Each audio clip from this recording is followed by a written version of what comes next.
The fluorescent lights hummed overhead like angry wasps, as 11-year-old Malik Johnson clutched his mother's hand. His breathing shallow and labored in the crowded pediatric waiting room. The antiseptic smell mixed with anxiety sweat created a cocktail of institutional dread that seemed to seep from the mint-green walls. His chest rose and fell in uneven rhythms, each breath a small struggle that had become as familiar to him as his own heartbeat. "You're doing fine, baby," whispered Denise Johnson, her thumb tracing gentle circles on her son's palm. She could feel the tremor in his fingers, the way his whole body seemed to vibrate with nervous energy. The appointment was routine, just a checkup, but Malik had been anxious about it for weeks. Across the waiting room, a woman in a cream-colored blazer and perfectly styled blonde hair looked up from her phone with visible irritation. Karen Whitfield had been waiting for 20 minutes for her daughter's allergy consultation, and the sound of the boy's breathing was beginning to grate on her nerves like nails on a chalkboard. "Excuse me," Karen called out, her voice sharp enough to cut through the ambient noise of magazines rustling and children's shows playing on the mounted television. "Could you please tell your son to breathe more quietly? Some of us are trying to concentrate." The waiting room fell silent, except for the hum of the air conditioning and Malik's continued breathing. Denise looked up, her expression a mixture of confusion and disbelief. "I'm sorry. What did you say?" Karen stood up, her designer heels clicking against the linoleum floor as she approached their row of chairs. "Your son is breathing extremely loudly. It's disruptive to everyone in here. This is a medical facility, not a place for attention-seeking behavior." Malik's eyes widened, and his breathing became even more pronounced as anxiety flooded his system. He pressed closer to his mother, his 11-year-old mind struggling to process why a stranger was angry at him for something he couldn't control. "Ma'am," Denise said, her voice steady but with an edge of steel. "My son has a medical condition. We're here to see his doctor. He's not doing anything wrong." "A medical condition?" Karen's voice dripped with skepticism. "Looks like poor parenting to me. If he can't behave appropriately in public, maybe you should take him outside until he calms down." The words hit like a physical blow. Denise felt her maternal instincts flare, that primal urge to protect her child from anyone who would dare to attack him. "My son is 11 years old, and he's nervous about his appointment. He's not bothering anyone." "He's bothering me," Karen snapped, "and probably everyone else in here who's too polite to say anything. The heavy breathing, the fidgeting, the way he's taking up space like he owns the place. It's inappropriate." Other parents in the waiting room began to shift uncomfortably, some pulling out their phones, others trying to distract their children from the escalating confrontation. A mother with twin toddlers moved her stroller further away, while an elderly man reading a newspaper slowly folded it and set it aside. Taking up space, Denise's voice rose slightly. "He's sitting in a chair in a doctor's office. What exactly do you think he's doing wrong?" Karen's face flushed red, her composure cracking. "Don't play dumb with me. I know what this is. You people always come in here acting like you own everything, making noise, disrupting the peace. Well, I'm not going to sit here and tolerate it." The phrase "you people" hung in the air like a toxic cloud. Denise felt her heart rate spike, recognizing the coded language for what it was. Around the room, other families exchanged glances, the tension suddenly palpable. "What did you just say?" Denise asked, her voice dangerously quiet. Karen realized she had crossed a line, but instead of backing down, she doubled down. "I said what I said. If you can't control your child's behavior, maybe you shouldn't bring him out in public. Some of us are trying to have a peaceful medical experience." Malik's breathing became more rapid, his anxiety spiraling as he watched his mother's face change. He had seen that look before, the way her jaw set when someone at school said something cruel about his weight, or when a store clerk followed them around like they were criminals. "Mama," he whispered, tugging on her sleeve. "I can try to breathe quieter." The innocence in his voice, the way he was willing to blame himself for simply existing in his own body, broke something inside Denise. She stood up, her full height making her tower over the blonde woman. "Don't you dare talk to my son like that," she said, her voice carrying the weight of every microaggression, every sideways glance, every moment of casual cruelty they had endured. "He has every right to be here, and he doesn't need to apologize for breathing." Karen pulled out her phone, her fingers shaking with rage. "That's it. I'm calling the police. You're threatening me, and your son is creating a public disturbance. This is harassment." "You're calling the police because my son is breathing?" Denise's voice cracked with disbelief. "I'm calling the police because you're being aggressive, and your child is disrupting a medical facility. That's disturbing the peace, and I have every right to feel safe in public spaces." The absurdity of the situation hit everyone in the waiting room simultaneously. A mother with her toddler started recording on her phone, while another parent whispered urgently to the receptionist. The sound of Karen's voice on the phone with 911 carried across the room. "Yes, I need police at Riverside Children's Hospital. There's a woman here threatening me, and her son is creating a public disturbance. I don't feel safe." Karen's voice took on a theatrical quality, as if she was performing for an audience. "Please send someone quickly. They're being very aggressive." Denise felt the familiar weight of injustice settling on her shoulders. She had seen this scenario play out too many times in viral videos, had heard the stories from other parents in her community. The script was always the same. A white woman feeling threatened by black people simply existing in shared spaces. "Malik, baby, just keep breathing normally," she said, her voice gentle but firm. "Don't let anyone make you feel bad for being yourself." But Malik was already trying to hold his breath, his young mind convinced that somehow his body was wrong, that he was the problem. His face was turning red from the effort, and his mother quickly placed a hand on his chest. "No, honey, breathe. Never stop breathing for anyone." The waiting room had become a stage, with every person choosing their role in the unfolding drama. Some were openly filming, others were whispering among themselves, and a few were trying to pretend nothing was happening. The receptionist, a young woman with kind eyes and colorful scrubs, was speaking urgently into her phone, presumably calling for backup from hospital security. Karen finished her call and stood with her arms crossed, a satisfied smirk playing at the corners of her mouth. "The police are on their way. Maybe next time you'll think twice before letting your son disrupt everyone else's day." "What exactly did you tell them?" asked a voice from across the room. A man in his 30s, holding his own daughter's hand, had stood up. "Because I've been sitting here for 15 minutes, and that boy hasn't done anything except breathe and wait for his appointment." Karen whirled around to face him. "This doesn't concern you." "Actually, it does," said another voice.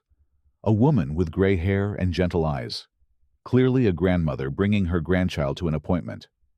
"I've been watching this whole thing, and that little boy has been nothing but polite and quiet. You're the one causing a disturbance." More voices joined in, a chorus of parents and caregivers who had witnessed the entire exchange. The solidarity was unexpected and overwhelming. Denise felt tears prick at her eyes, not from sadness, but from the rare experience of being believed, of being supported by strangers. All of you can mind your own business. Karen snapped, her voice rising to a shrill pitch. I have every right to feel safe in public spaces. That woman got aggressive with me, and her son was being disruptive. The police will sort this out. The automatic doors to the waiting room whooshed open, and 2 hospital security guards entered, their faces serious but calm. They were followed by a nurse practitioner, a woman in her 40s with natural hair and a no-nonsense expression. What seems to be the problem here? Asked the lead security guard, his eyes scanning the room and taking in the scene, a room full of parents and children, several people openly recording, and one very agitated woman standing in the center of it all. Karen immediately rushed toward them. Thank goodness you're here. That woman, she pointed dramatically at Denise, threatened me when I asked her to control her son. He was breathing so loudly that it was disrupting everyone, and when I politely asked her to address it, she became violent. The nurse practitioner, whose name tag read Angela Morrison, RN, looked around the room with practiced eyes. She had seen situations like this before, though rarely this absurd. Ma'am, could you please explain what exactly the child did wrong? He was breathing extremely loudly, making everyone uncomfortable, and when I asked his mother to address it, she became aggressive and threatening. Angela looked at Malik, who was still pressed against his mother's side, his breathing slightly labored, but certainly not abnormal for a nervous child in a medical setting. Son, are you having trouble breathing today? Malik nodded, his voice small. I get nervous at doctor appointments. Mama says it's normal, but I try to be quiet. The security guard, a man who had worked at the hospital for over a decade, had seen countless children with various conditions. Ma'am, he said to Karen, are you saying you called the police because a child was breathing nervously in a pediatric waiting room? Karen's face flushed deeper. It wasn't just breathing. It was the way they acted when I tried to address it. They were aggressive and threatening. Angela turned to the other families in the waiting room. Did anyone else witness this interaction? The man with his daughter spoke up first. I saw the whole thing. The lady walked over to them and started complaining about the boy's breathing. The mother was completely calm and polite. The only person who was aggressive was her. He gestured toward Karen. The grandmother nodded emphatically. That poor child has been sitting there quietly this whole time. She's the one who caused all the commotion. Multiple phones were now recording, and the mother who had started filming early in the confrontation stepped forward. I got most of it on video. She used some pretty loaded language, talking about you people, and saying the boy didn't belong here. Karen's composure cracked further. That's not what I said. They're twisting my words. I have every right to feel safe in public spaces. Angela had heard enough. She knelt down to Malik's level, her voice gentle and professional. Hey there, what's your name? Malik Johnson, he whispered. Well, Malik, I'm Nurse Angela. Can you tell me why you're here today? I have a checkup with Dr. Mitchell. My breathing gets weird when I'm nervous, and Mama wanted the doctor to check it. Angela nodded and stood up. Mrs. Johnson, is it Dr. Mitchell is actually running a few minutes behind schedule, which is why your wait has been longer than expected. Would you like to move to a quieter area while you wait? Before Denise could answer, the waiting room doors opened again, and 2 police officers entered. Karen immediately rushed toward them, her voice taking on that same theatrical quality. Officers, thank goodness you're here. I called because I was being threatened by that woman over there. Her son was causing a disturbance, and when I tried to address it politely, She became aggressive. The older of the two officers, a man who looked tired and slightly annoyed, surveyed the scene. "Ma'am, what exactly did the child do?" "He was breathing very loudly, disturbing everyone in the waiting room. When I asked his mother to address it, she threatened me." The officer looked around the room at the faces of other parents and caregivers, several of whom were shaking their heads in disbelief. "You called 911 because a child was breathing too loudly in a hospital waiting room." Karen sensed the skepticism in his voice and doubled down. "It wasn't just the breathing. It was their whole attitude.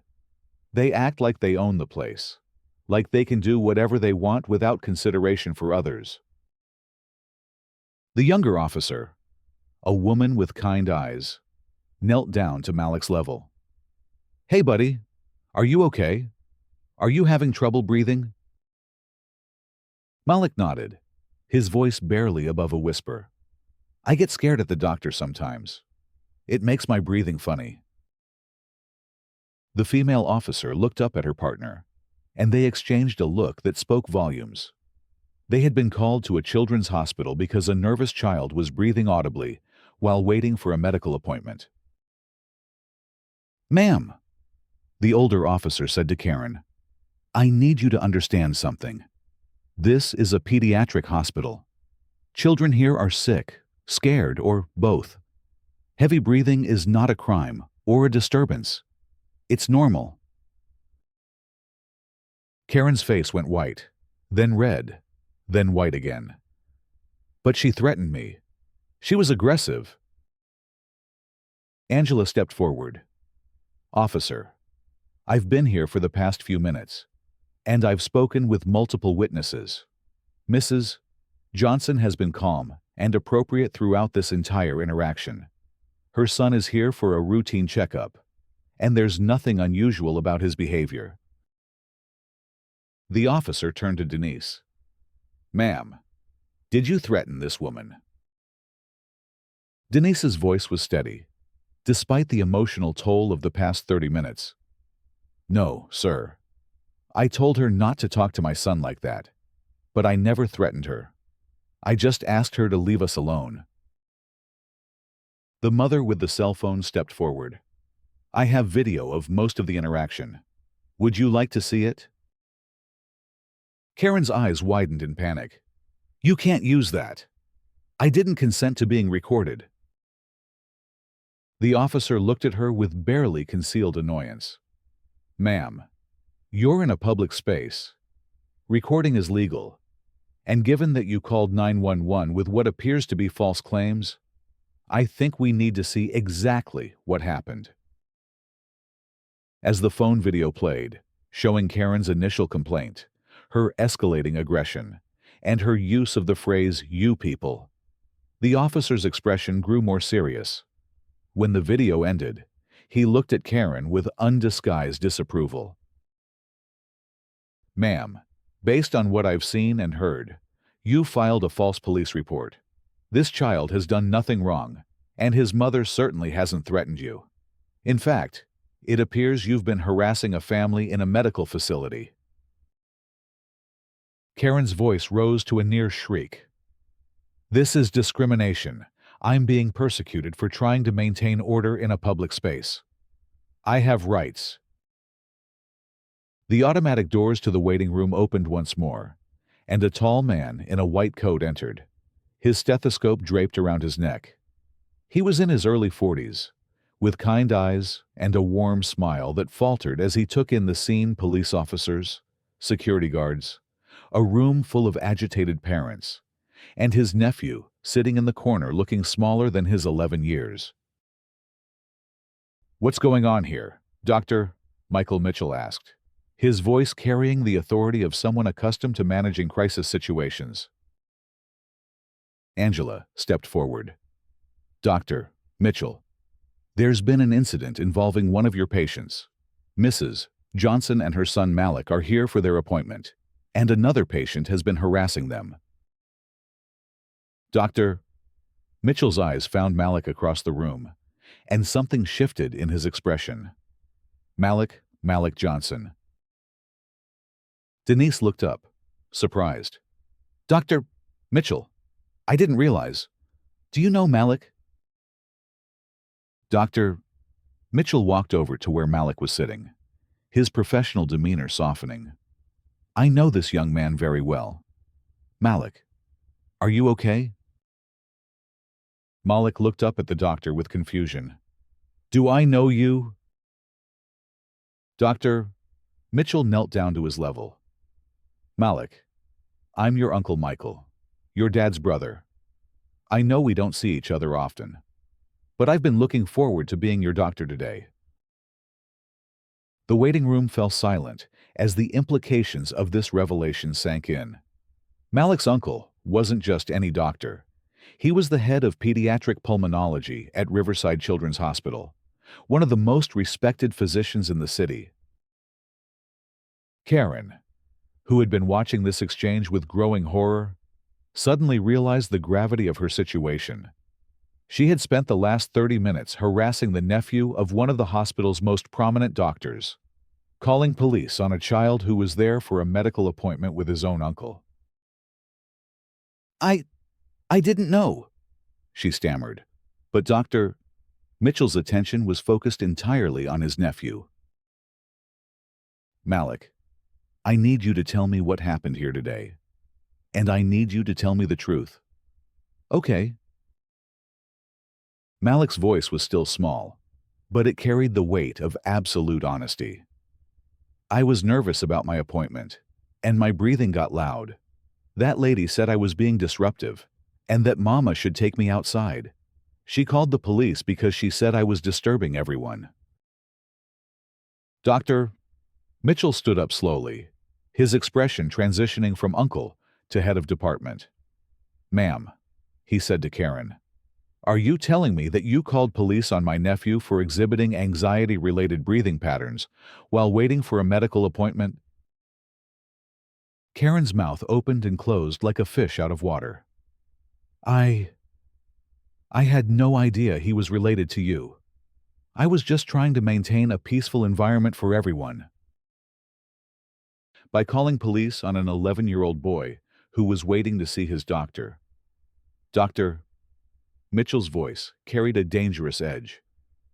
By harassing a family in a medical facility where they had every right to be. The older police officer stepped forward. Dr. Mitchell, we've determined that the complaint was unfounded. The child has done nothing wrong, and there's no evidence of any threatening behavior from the family. Dr. Mitchell nodded, then turned to Angela. Nurse Morrison, I need you to document everything that happened here today. Every detail. I want a full report on my desk within the hour. He then addressed the security guards. I want this woman escorted from the premises immediately. She's banned from this facility, pending a full investigation. Karen's face went pale. You can't do that. I'm a patient here too. My daughter has an appointment. Your daughter can be seen by another physician at another facility. Dr. Mitchell replied coldly. This hospital has a zero-tolerance policy for harassment and discrimination against patients and families. You violated that policy in the most egregious way possible. Angela stepped forward with a tablet in her hands. Ma'am, I need to inform you that this entire incident has been recorded by multiple witnesses and will be reviewed by hospital administration. You may also face charges for filing a false police report. The younger police officer nodded. Ma'am, we're going to need you to come with us for questioning. Filing a false report is a serious offense. As Karen was escorted from the waiting room, her protests echoing down the hallway, Dr. Mitchell turned his attention back to his nephew. Malik, I need to examine you now, but first I want to tell you something important. You did nothing wrong today. Nothing at all. Malik looked up at his uncle with wide eyes. Really? Really? Some people have hate in their hearts, and they try to make others feel small because of it. But you, Malik Johnson, are perfect exactly as you are. Your breathing, your size, your nervous energy, all of it is normal and human and worthy of respect. Denise felt tears streaming down her face, overwhelmed by the support they had received from strangers and the unexpected protection of family. Michael, I had no idea you worked here. The appointment was just assigned to us. Doctor, Mitchell smiled. I specifically requested to be Malik's doctor when I saw his name on the schedule. I've been wanting to be more involved in his care, and this seemed like the perfect opportunity. As they prepared to head back to the examination room, Dr. Mitchell addressed the waiting room full of families who had witnessed the entire ordeal. I want to thank everyone who spoke up today. Your voices mattered, and they made a difference. The grandmother who had defended them earlier called out, Doctor, that little boy has been nothing but polite and well-behaved this entire time. You should be proud of him. Other parents nodded in agreement, and several children gave Malik shy waves as he passed by. The solidarity in the room was palpable, a community that had formed in the face of injustice. In the examination room, Dr. Mitchell conducted a thorough checkup while explaining everything to Malik in age-appropriate terms. His breathing was completely normal for a child his age and size, with only minor irregularities related to anxiety, exactly what would be expected in a stressful situation. Malik, I want you to understand something, Dr. Mitchell said as he completed the examination. Your breathing is fine. More than fine, it's healthy. Never let anyone make you feel ashamed of your body or the way it works. Malik nodded, his confidence slowly returning. Uncle Michael, why did that lady hate me so much? Dr. Mitchell considered his words carefully. Some people have been taught to fear differences. Malik, they haven't learned that different doesn't mean wrong. But that's their problem, not yours. As they prepared to leave, Dr. Mitchell walked them back through the waiting room, which had returned to its normal rhythm of families waiting for appointments. Several parents smiled at Malik as he passed, and the receptionist gave him a small stuffed animal from the prize box.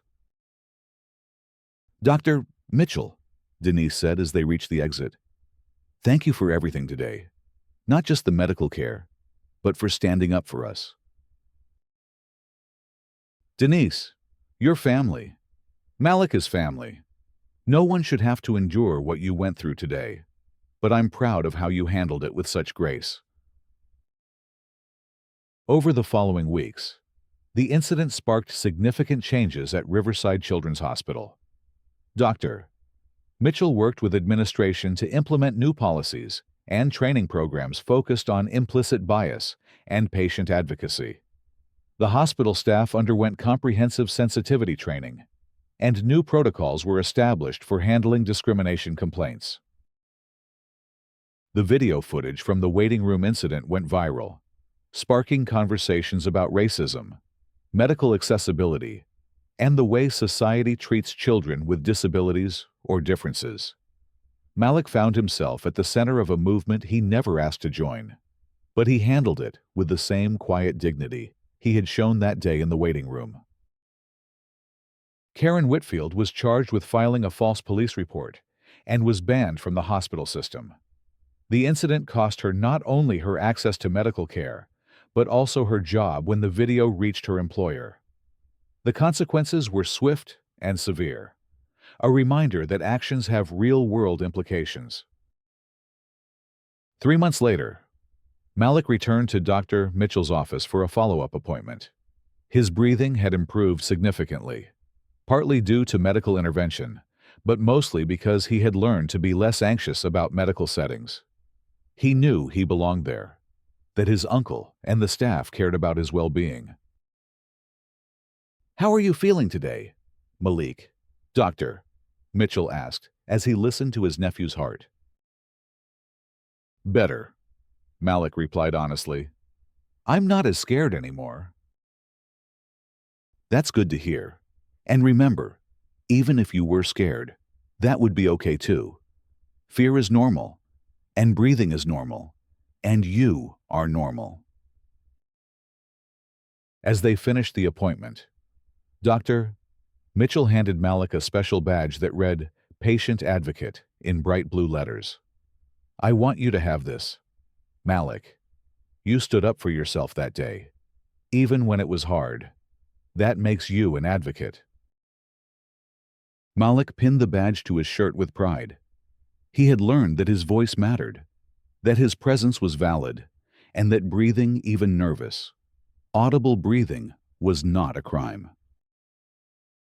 The waiting room where it all began had been renovated and now featured a large mural depicting children of all sizes, colors, and abilities playing together. At the bottom, in Dr. Mitchell's handwriting, was a quote: "Every child deserves to breathe freely, without fear, without shame, and with the full support of their community." Malik often stopped to look at that mural during his regular checkups, remembering the day that changed everything.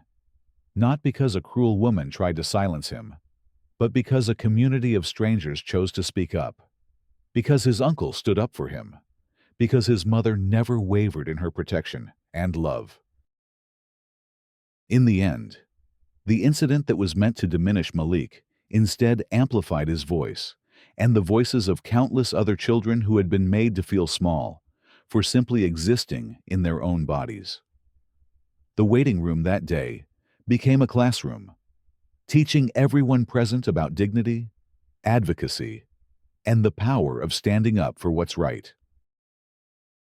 Malik Johnson learned to breathe freely, and in doing so, he helped others learn to do the same.